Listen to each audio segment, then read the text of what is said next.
kami bersepakat dengan setiap perbuatan kami, ketika iman kami bersepakat dengan doa kami, ketika iman kami bersepakat didukung dengan segala tingkah laku kami, maka kami percaya bahwa mukjizat Tuhan pasti terjadi.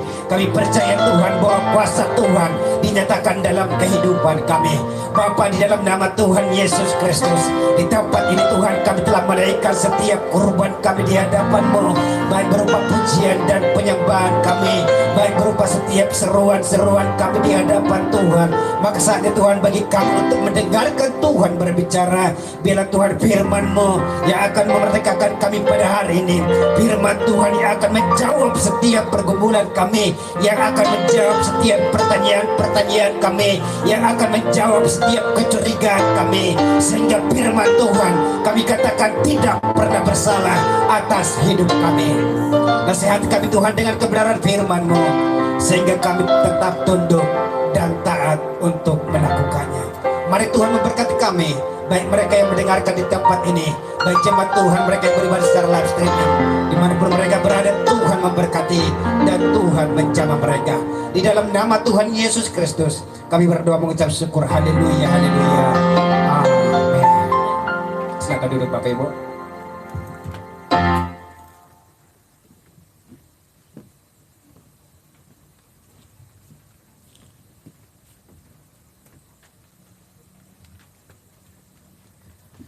Baik, shalom, salam sejahtera bagi Bapak Ibu yang berada di tempat ini, dan salam sejahtera bagi Bapak Ibu yang beribadah di rumah masing-masing. Dengan doa dan berkat yang sama kiranya terjadi dari tempat ini dimanapun Bapak Ibu boleh mendengarkan. Pada hari ini saudara, saya akan berkhotbah didasarkan kepada kitab Perjanjian Lama, surat Yesaya pasal 9 ayat 5 dan ayat 6. Pada hari ini saya akan berkhotbah didasarkan kepada kitab Yesaya atau surat Yesaya pasal 9 ayat 5 dan ayat yang ke-6. Bertolak dari nas ini saya akan berkhotbah dengan satu tema, pemerintahan teokrasi. Sekali lagi saya akan berkhotbah dengan tema pemerintahan teokrasi didasarkan kepada Yesaya pasal 9 ayat 5 dan ayat 6. Demikian dikatakan, sebab seorang anak telah lahir untuk kita, seorang putra telah diberikan untuk kita, lambang pemerintahan ada di atas bahunya, dan namanya disebutkan orang penasihat ajaib, Allah yang perkasa, Bapa yang kekal, Raja damai. Besar kekuasaannya dan damai sejahtera tidak akan berkesudahan di atas tahta Daud dan di dalam kerajaannya, karena ia mendasarkan dan mengokohkannya dengan keadilan dan kebenaran dari sekarang sampai selama-lamanya. Kecemburuan Tuhan semesta alam akan melakukan hal ini. Amin. Saudara yang saya kasih dalam Tuhan, perlu kita mengetahui arti atau judul dari khotbah hari ini adalah pemerintahan teokrasi. Kalau dalam bahasa Yunani, teokrasi itu artinya adalah pemerintahan Tuhan yang berasal dari kata teokratis. Artinya bahwa Tuhan memerintah atas kehidupan orang Israel. Allah sendiri yang memegang jabatan, Allah sendiri yang memegang suatu kepentingan bagi umat Israel.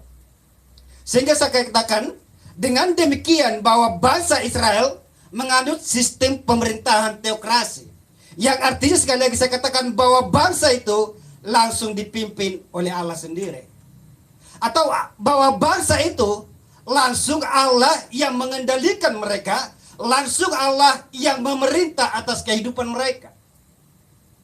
Kalau kita mempelajari sejarah ya Bapak Ibu, di dunia ini ada banyak yang namanya pemerintahan. Ada pemerintahan demokratis, dan salah satunya adalah pemerintahan teokratis atau teokrasi. Inilah yang dianut oleh paham bangsa Israel, bahwa mereka memahami atau menganut sistem pemerintahan teokrasi yang artinya bahwa Tuhan sendiri yang memerintah atas kehidupan mereka. Sekali lagi saya katakan bahwa Tuhan sendiri yang berkuasa atas kehidupan mereka. Sekali lagi saya katakan bahwa Tuhan sendiri yang memimpin umat itu, Bapak Ibu. Kalau kita pelajari dari perjanjian lama, bahkan ketika umat Israel masih berada di tanah Mesir, kita melihat sendiri bagaimana Tuhan itu nyata memerintah mereka, bagaimana Tuhan itu sendiri memimpin mereka, bagaimana Tuhan itu sendiri memberikan hukum kepada mereka. Tuhan berbicara bukan dengan sengaja, dengan terang-terangan ia menampakkan dirinya kepada mereka, tidak. Tetapi Tuhan berbicara hanya kepada orang-orang tertentu. Tetapi Tuhan berbicara hanya itu mempunyai batas hanya kepada orang-orang tertentu. Baik kepada imam, baik kepada hakim-hakim, baik kepada nabi-nabi, bahkan kepada raja. Dan raja itu pun adalah orang-orang yang tertentu. Tidak semua raja Tuhan berbicara kepada mereka. Tetapi saya katakan bahwa di perjanjian lama, Allah tidak terang-terangan menunjukkan dirinya kepada mereka. Tetapi apa yang menjadi pembacaan kita pada hari ini, dalam nubuatan Yesaya dikatakan, sebab seorang anak telah lahir untuk kita, seorang putra telah diberikan untuk kita, lambang pemerintahan ada di atas bahunya. Dan bulan ini saudara, setiap orang-orang yang percaya kepada Tuhan merayakan yang namanya hari kelahiran Kristus. Hari ini menjadi bukti, menjadi sejarah bagi seluruh umat percaya bahwa mereka percaya bahwa memang 2000 tahun yang lalu ada seorang bayi atau seorang Kristus yang lahir di dalam palungan Bapak Ibu. Sehingga dikatakan dalam Yesaya, dalam nubuatan Yesaya, seorang anak telah lahir untuk kita, seorang putra telah diberikan untuk kita. Lambang pemerintahan ada di atas bahunya. Dan yang menarik dikatakan di sana, orang-orang menyebutkan dia, ada beberapa orang atau ada beberapa sebutan kepada Allah yang diberikan. Ada yang mengatakan bahwa beliau adalah penasihat ajaib. Ada yang mengatakan bahwa beliau adalah Allah yang perkasa. Ada yang mengatakan bahwa beliau adalah Allah yang Bapa yang kekal dan dia juga Raja Damai. Itu adalah kata-kata orang. Kata-kata orang yang menyaksikan bahwa Allah itu memang sifatnya seperti itu. Mereka melihat sendiri dan mereka menyaksikan sendiri. Dikatakan bahwa ia penasihat ajaib, ia adalah Allah yang perkasa, dia adalah Bapa yang kekal, dan dia adalah Raja Damai. Ayat 6, besar kekuasaannya dan damai sejahtera tidak akan berkesudahan. Allah di dalam Yesus Kristus ketika ia turun ke dalam dunia dikatakan bahwa damai sejahtera tidak akan pernah berkesudahan. Sehingga kita sebagai orang percaya, saya katakan hidup kita harus tetap penuh dalam damai sejahtera. Memang Alkitab mengatakan sudah mencatat bahwa besar kekuasaannya dan damai sejahtera tidak akan berkesudahan.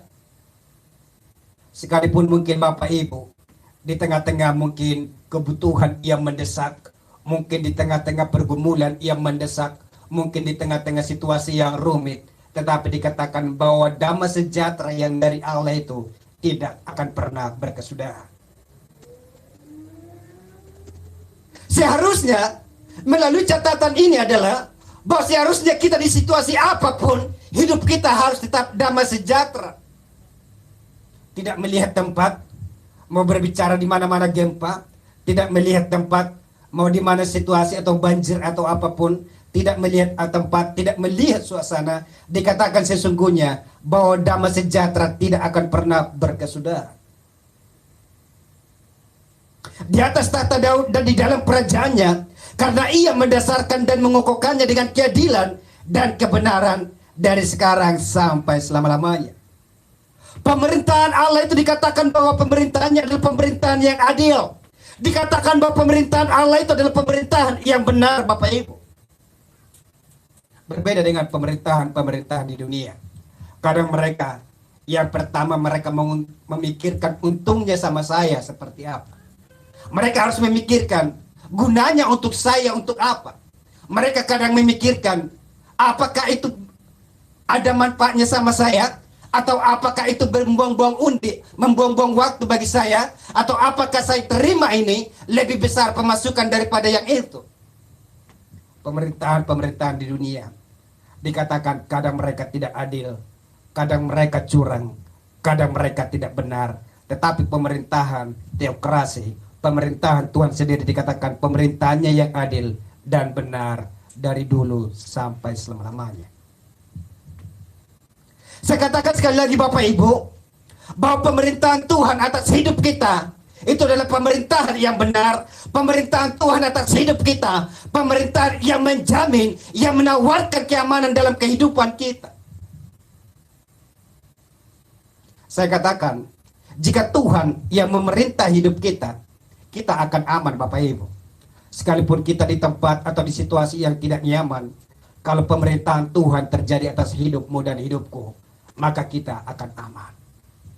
Jika Tuhan yang memerintah hidup kita, saya katakan, dimanapun posisi saudara, dimanapun posisi kita, maka hidup kita pasti terjamin.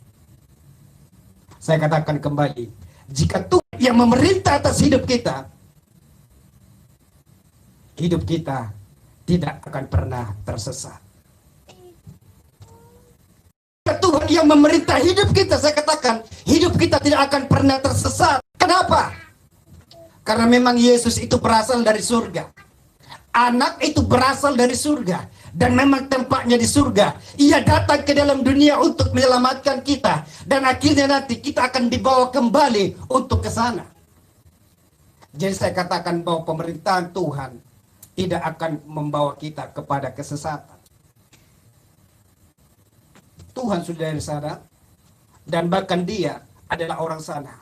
Ketika ia kembali ke sana dan membawa kita, kita tidak akan mungkin tersesat. Yang tersesat itu adalah ketika mungkin Yesus tidak berasal dari surga, tetapi membawa kita ke sana, mungkin pertanyaan kita bisa tersesat.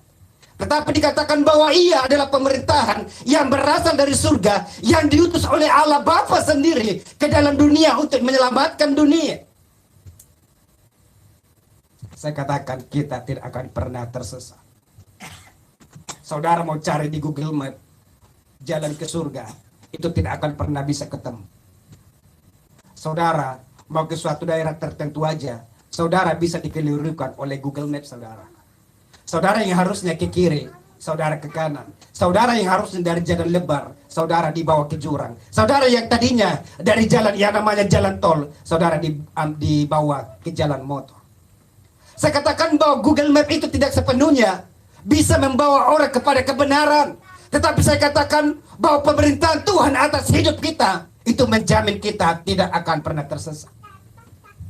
Sekali lagi saya katakan bahwa pemerintahan Tuhan atas hidup kita, sekali-sekali kita tidak akan pernah tersesat. Saudara, sekali lagi saya katakan bahwa pemerintahan teokrasi berbicara bahwa Allah sendiri yang memerintah atas hidup Israel, dan sekaligus Allah sendiri yang memerintah atas hidupmu dan hidupku. Pemerintahan teokrasi berbicara bahwa Allah sendiri yang berbicara, yang memerintah atas kehidupan kita. Allah sendiri yang memimpin kehidupan kita. Pemerintahan teokrasi artinya bahwa Allah sepenuhnya menguasai kehidupan kita. Ada 3 topik yang perlu kita kupas hari ini tentang pemerintahan teokrasi. Pemerintahan teokrasi yang pertama adalah bahwa pemerintahan Allah bermula dari pemerintahan yang tertolak. Dan bagi Bapak Ibu yang rutin bersama gereja kita di tempat ini membaca satu pasal satu hari, ini sudah pernah kita baca di dalam 1 Samuel pasal 8 ayat 5 dan 7. Yang kedua adalah bahwa Allah itu berinkarnasi dari firman menjadi manusia. Nanti kita dapat perhatikan dalam Yohanes pasal 1 ayat yang ke-14 dan yang ketiga, hanya hukum kasihlah yang dapat menyelamatkan hukum Taurat. Saya katakan bahwa hanya hukum kasihlah yang dapat menyelamatkan, yang dapat menyempurnakan, dan yang dapat menggenapi hukum Taurat. Dapat kita perhatikan di dalam Matius pasal 5 ayat yang ke-17. 3 poin ini akan kita bahas satu persatu. Bagaimana pemerintahan teokrasi yang harus kita kenal, seperti apa awalnya dan seperti apa nantinya. Perhatikan ya, pertama dikatakan bahwa pemerintahan yang tertolak. Perhatikan dalam 1 Samuel pasal 8 ayat 5 dan ayat 7. Saudara yang sudah membaca Alkitab mungkin sudah memahami ini, atau mungkin sudah kena dengan pasal ini. 1 Samuel pasal 8 ayat 5 dan ayat 7. Ayat 5 dikatakan, dan berkata kepadanya, engkau sudah tua dan anak-anakmu tidak hidup seperti engkau. Maka angkatlah sekarang seorang raja atas kami untuk memerintah kami seperti pada segala bangsa-bangsa lain. Ayat 7. Tuhan berfirman kepada Samuel, dengarkanlah perkataan bangsa itu dalam segala hal yang dikatakan mereka kepadamu, sebab bukan engkau yang mereka tolak, tetapi akulah yang mereka tolak, supaya jangan aku menjadi raja atas mereka. Saya katakan yang pertama, pemerintahan teokrasi adalah pemerintahan yang tertolak, Bapak Ibu. Bangsa itu dengan petente mengatakan kepada Samuel, dikatakan, anak-anakmu kan tidak seperti engkau. Harusnya pilih dong bagi kami raja dong. Harusnya pilih dong salah orang yang bisa menuntun kami dong. Harusnya pilih dong supaya kami seperti bangsa-bangsa lain. Supaya kami kelihatan keren. Supaya kami kelihatan, wah, ternyata kami juga punya raja di dunia. Samuel sendiri dia merasa kesal. Apalagi Tuhan. Tetapi apa yang dikatakan oleh Tuhan kepada Samuel, sekalipun mungkin permintaan umat Israel tidak sesuai dengan keputusan Tuhan, tetapi Tuhan tetap mendengarkan apa yang menjadi seruan mereka. Tuhan mengatakan kepada Samuel, dengarkanlah perkataan bangsa itu dalam segala hal yang dikatakan mereka kepadamu, sebab bukan engkau yang mereka tolak, tetapi akulah yang mereka tolak. Yang pertama, pemerintahan Allah berawal dari pemerintahan yang tertolak, Bapak Ibu. Padahal kita melihat bagaimana Allah sendiri, bahkan untuk melawan musuh-musuhnya, Allah harus menggunakan yang namanya tangan besi. Supaya apa? Supaya bangsa Israel selamat. Supaya perjalanan bangsa Israel mereka tetap sesuai dengan tujuan. Supaya perjalanan bangsa Israel tetap sesuai dengan apa yang menjadi ketentuan Allah. Tetapi bangsa itu sudah dikasih hati, mereka minta jantung, Bapak Ibu. Mereka sudah dipelihara, mereka sudah diselamatkan, mereka sudah ditolong. Tetapi apa yang mereka perbuat? Mereka membalas sesuatu yang menyimpang, yang tidak sesuai dengan apa yang Tuhan mau. Samuel, lihat dong, anak-anakmu tidak sesuai, tidak seperti engkau. Mereka melakukan apa yang jahat. Mereka melakukan apa yang tidak benar. Sok mereka hidup suci, sok mereka hidup benar. Tetapi sesungguhnya alasan mereka untuk menolak apa, untuk menunjuk seorang raja bagi mereka, bukanlah sepenuhnya supaya mereka sama dengan bangsa lain. Bukan itu alasan yang utama. Tetapi dikatakan bahwa sesungguhnya mereka menolak Tuhan memerintah atas mereka. Bagi mereka mungkin lucu ya, yang tidak kelihatan kok memimpin kita. Mungkin bagi mereka berpikir, ya Allah yang tidak kelihatan kok bisa memimpin kita. Sementara bangsa-bangsa lain kelihatan kok rajanya. Ada raja si A, ada raja si B, ada raja si C. Mereka kan yang menguasai mereka. Mereka kan yang memimpin mereka. Kita maunya seperti itu dong, supaya kita sama seperti mereka. Harusnya bangsa yang lain itu harus sama seperti mereka. Mereka dipimpin oleh Tuhan sendiri. Harusnya bersyukur dong mereka, bangga dong mereka. Yang memimpin mereka bukan manusia. Kalau manusia yang memimpin, saya katakan, itu sudah berbicara politik, itu sudah berbicara untung rugi, itu sudah berbicara yang tidak enak, itu sudah berbicara yang tidak baik, Bapak Ibu. Tetapi Allah sendiri yang memimpin mereka. Tetapi mereka sia-siakan. Tetapi mereka katakan, mereka menolak pemerintahan Tuhan atas kehidupan mereka. Sekali lagi saya katakan, bahwa pemerintahan Allah itu adalah pemerintahan yang tertolak. Tetapi saya katakan bagi kita, janganlah kita menolak pemerintahan Tuhan atas hidupmu. Saudara, saya katakan dalam perjanjian lama ada sekitar 25 raja yang memimpin bangsa Israel. Dari Raja Saul sampai nanti kepada Raja Hosea, dikatakan hanya sedikit raja yang benar-benar takut akan Tuhan. Selebihnya raja itu melakukan apa yang jahat di mata Tuhan. Itulah pemerintahan atau raja di dunia, kepemimpinan di dunia. Sehingga Tuhan sebenarnya sudah mengantisipasi mereka. Sebenarnya ini yang diwanti-wanti oleh Tuhan. Kalau nanti bangsa atau raja-raja di dunia yang memimpin mereka, mereka akan hancur. Dan terbukti Bapak Ibu, bahwa pemerintahan Raja Salomo, bangsa itu terpecah menjadi 2 kerajaan. Saya katakan sekali lagi, bahwa pemerintahan di dunia, bahwa kerajaan di dunia tidak sempurna untuk memimpin umat. Yang terjadi adalah bahwa mereka menjadi hancur. Tetapi kita bangga ketika Allah yang memimpin hidup kita. Kita bangga ketika Allah yang memerintah hidup kita. Saya katakan sekali lagi, hidupmu dan hidupku tidak akan pernah tersesat. Ketika Allah yang memimpin hidup kita, yang memerintah hidup kita, saya katakan bahwa kita statusnya, kita hidup dalam keamanan. Kita hidup dalam kejaminan Bapak Ibu. Hidup kita terjamin. Sekalipun mungkin dunia di tengah-tengah situasi ekonomi yang memburuk, tetapi kita tetap terjamin. Karena Allah sendiri yang memerintah atas hidup kita.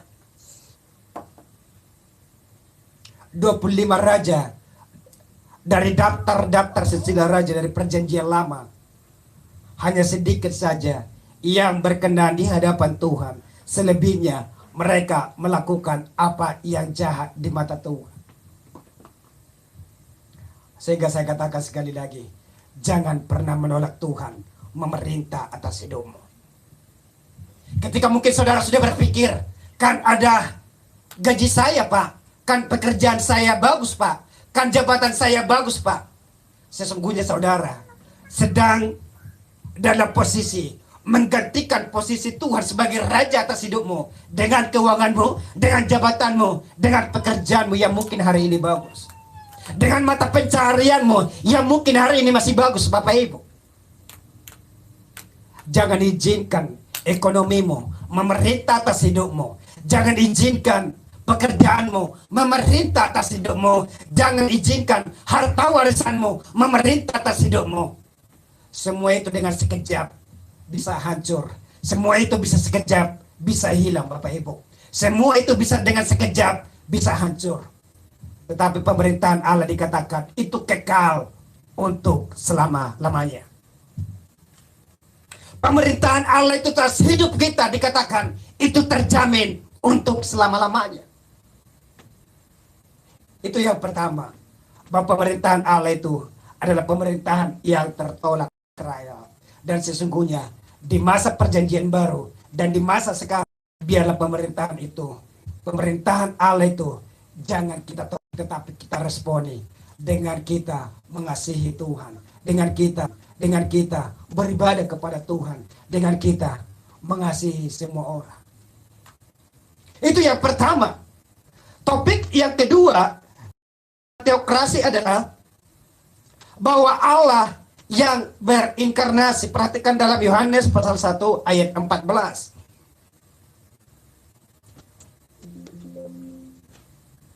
Yang kedua, Allah yang berinkarnasi. Perhatikan dalam Yohanes pasal 1 ayat 14 dikatakan, firman itu telah menjadi manusia dan diam di antara kita. Dan kita telah melihat kemuliaannya, yaitu kemuliaan yang diberikan kepadanya sebagai anak tunggal Bapa, penuh kasih karunia dan kebenaran. Sekali lagi dikatakan bahwa anak itu penuh kemuliaan dan penuh kebenaran. Yang kedua yang kita pelajari hari ini adalah bahwa Allah itu berinkarnasi dari satu firman menjadi wujud manusia, saudara-saudara. Dikatakan firman itu telah menjadi manusia, artinya bahwa Allah berinkarnasi menjadi seorang manusia, bukan reinkarnasi. Alkitab tidak pernah sekali-sekali mendukung yang namanya reinkarnasi, tidak. Inkarnasi artinya bahwa firman berubah menjadi manusia. Kalau reinkarnasi dipengaruhi beberapa kepercayaan orang lain, mereka menganggap bahwa nanti kalau misalnya kita hidup, kalau kita jahat atau kita baik, nanti keputusannya apakah kita nanti akan menyerupai hewan, apakah kita nanti bisa menyerupai pohon, atau nanti apakah kita bisa menyerupai manusia. Alkitab tidak pernah mendukung yang namanya reinkarnasi. Tetapi yang jelas adalah bahwa Allah berinkarnasi, firman itu menjadi manusia. Dikatakan bahwa anak tunggal Bapa penuh kasih karunia dan kebenaran, Bapak Ibu. Sekali lagi saya katakan bahwa firman itu menjadi manusia. Karena apa? Tuhan ingin menyelamatkan kita. Seorang profesor, suatu saat dia memperhatikan ada barisan semut, mereka lurus dalam perjalanan. Tiba-tiba di tengah jalan, seekor semut dia menyimpang ke kiri. Mungkin karena ada pengaruh manisan, sehingga ia terpengaruh ke kiri. Dan yang lain mengikuti dia. Sehingga barisan mereka yang tadinya satu arah, harusnya jadinya ada yang lurus dan ada yang ke kiri. Seorang profesor memperhatikan semut ini. Dan dia berusaha untuk meluruskan barisan ini, supaya mereka tetap satu arah sampai kepada tujuan. Apa yang dibuat oleh profesor? Dia pegang paling ujung, semut yang paling ujung, dan dia berusaha untuk meluruskan kepada barisan yang depan. Ternyata apa yang terjadi? Semut yang di belakangnya, mereka menjadi kacau balau. Ada yang ke kiri, ada yang ke kanan, ada yang mundur, ada yang lari ke depan. Barisan mereka jadi berantakan. Apa yang dikatakan oleh profesor? Dia berpikir, kalau saya sebagai manusia, saya niatnya untuk menolong mereka, tetapi justru mereka hancur. Justru barisan mereka tidak menjadi jelas, tidak menentu. Akhirnya ia sadar, kalau saya ingin menyelamatkan mereka, ingin mengatur barisan mereka, supaya mereka tetap lurus, harusnya saya harus seperti semut ini. Demikian dengan Allah, Bapak Ibu. Ketika dia menjadi firman, hanya menjadi firman, hanya menjadi perkataan. Yang pertama tadi dikatakan bahwa banyak orang yang menolak dia. Banyak orang yang tidak percaya dengan dia. Akhirnya yang kedua adalah bahwa dikatakan firman itu berinkarnasi menjadi manusia. Yang tadinya dia hanya perkataan saja, yang tadinya dia hanya suara saja, yang tadinya dia hanya terbatas kepada orang-orang tertentu. Tetapi dikatakan di perjanjian baru, dikatakan firman itu menjadi manusia di dalam Yesus Kristus. Artinya dengan terang-terangan Yesus menampakkan dirinya kepada mereka.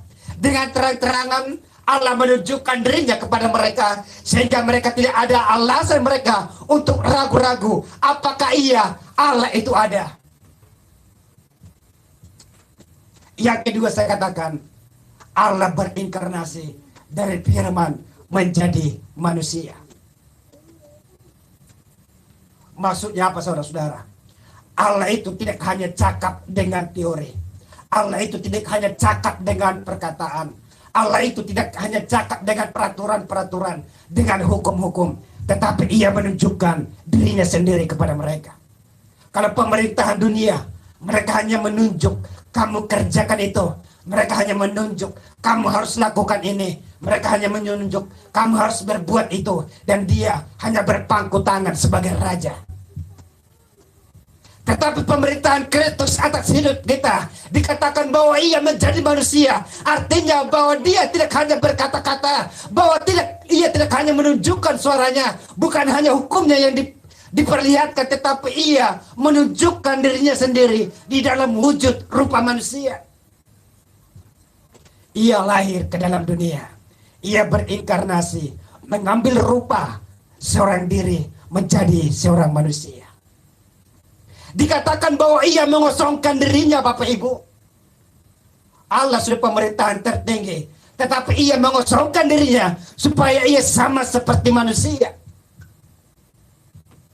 Tetapi kita harus tahu bahwa manusianya Yesus, ia bukan manusia yang berdosa. Sekalipun ia memungkinkan untuk berbuat dosa, tetapi saya katakan sekali lagi, kemanusiaan Yesus bukan manusia yang berdosa. Saudara sudah membaca bagaimana ketika ia dicoba di padang gurun, ketika dia lapar, dia tetap bertahan, menunjukkan kewibawaannya, menunjukkan keilahiannya kepada setan-setan, kepada iblis. Ketika dia dipertontonkan dengan seisi dunia, bahkan kekuasaan ditawarkan kepadanya, saya katakan ia tetap pada posisi keilahiannya, tetap ada di dalam dirinya. Janganlah kita hanya pintar dengan teori. Janganlah kita hanya pintar dengan perkataan-perkataan. Janganlah kita hanya pintar dengan peraturan-peraturan. Tetapi biarlah kita menjadi pelaku seperti Kristus menjadi pelaku. Ia melakukan itu karena apa? Ia peduli dengan kita, Bapak Ibu. Hanya dengan rasa kepedulian yang besar, ia melakukannya. Kalau tidak ada rasa kepedulian, tidak mungkin kita bisa selamat. Tetapi karena ada rasa kepedulian yang besar dalam diri Yesus, ia menunjukkan dirinya dan ia mengosongkan dirinya dan menjadi sama seperti manusia untuk menyelamatkan mereka. Ia sendiri membawa persembahan dirinya, mempersembahkan dirinya kepada Tuhan. Makanya saya pesankan bagi kita, jangan pernah anti dengan persembahan. Ketika dari gereja-gereja mengumumkan membawa persembahan, jangan pernah anti dengan persembahan. Karena apa? Karena dalam perjanjian lama, Tuhan membutuhkan yang namanya kurban persembahan. Supaya apa? Tuhan, dengan itulah saudara, jalan Tuhan untuk memberkati kehidupan saudara. Allah sendiri menawarkan dirinya sendiri menjadi persembahan bagi mereka. Sehingga dikatakan ia berinkarnasi menjadi manusia. Yang ketiga adalah bahwa hanya hukum kasihlah yang dapat menyelamatkan hukum Taurat. Sekali lagi, bahwa hanya hukum kasihlah yang dapat menyelamatkan hukum Taurat. Matius pasal 5 ayat 17 dikatakan, jangan kamu menyangka bahwa aku datang untuk menyediakan hukum Taurat atau kitab para nabi. Aku datang bukan untuk menyediakannya, melainkan untuk menggenapinya. Saya katakan bahwa oleh hukum kasihlah maka hukum Taurat menjadi sempurna. Oleh hukum kasihlah maka manusia menjadi selamat. Sudah dibuktikan Bapak Ibu. Yang pertama hukum iman. Sebelum ada hukum Taurat, hukum iman hanya Abraham dan hanya beberapa orang-orang beriman saja yang taat untuk iman. Banyak manusia yang gagal. Yang kedua hukum Taurat. Ternyata dikatakan bahwa yang tertulis dalam hukum Taurat itu ternyata pelanggaran manusia lebih sadis dari apa yang tertulis dalam hukum Taurat. Artinya hukum Taurat tidak menjamin keselamatan manusia, tetapi hanya hukum kasihlah yang dapat menyelamatkan hukum iman, yang dapat menyelamatkan hukum kasih. Hukum kasihlah adalah hukum yang paling tertinggi, yang satu-satunya yang dapat membuka peluang besar supaya kita menjadi selamat. Hukum kasih inilah yang pada akhirnya mengapa Kristus datang ke dalam dunia. Saudara kalau perhatikan, ada kertas kosong di Alkitab saudara, pembatas antara perjanjian lama dan perjanjian baru. ada satu kertas kosong, itu bukan sebab tanpa sebab. Tetapi para teolog percaya, mengakui bahwa kertas kosong membuktikan bahwa selama 400 tahun Allah pernah berbicara kepada umat. Allah tidak menyatakan mukjizat. Allah tidak berbicara kepada nabi-nabi. Allah tidak melakukan sesuatu apa kepada umat pada saat itu. Sehingga diprediksi bahwa hidup mereka begitu hancur, bahwa mereka hidup di dalam penyembahan berhala, bahwa hidup mereka kacau balau, Bapak Ibu. Tetapi sekarang katakan, karena kasih Allah kepada dunia, Ia mengosongkan dirinya karena kasihnya yang begitu besar. Hendaklah kasih Allah yang begitu besar bagi kita. Kita memiliki kasih kepada semua orang. Karena hukum yang pertama dan terutama adalah kasihlah Tuhan Allahmu dan kasihilah sesamamu manusia. Saya undang pemain musik boleh maju ke depan. Saya tutup dengan satu kesimpulan. Fokus firman Tuhan saya tutup dengan kesimpulan. Jika Ia yang memerintah hidup kita sepenuhnya, maka yang pertama, hidup kita tidak akan tersesat. Yang kedua, hidup kita akan aman. Dan yang ketiga, hidup kita pasti terjamin. Saya undang worship leader boleh maju ke depan, kita tundukkan kepada kita.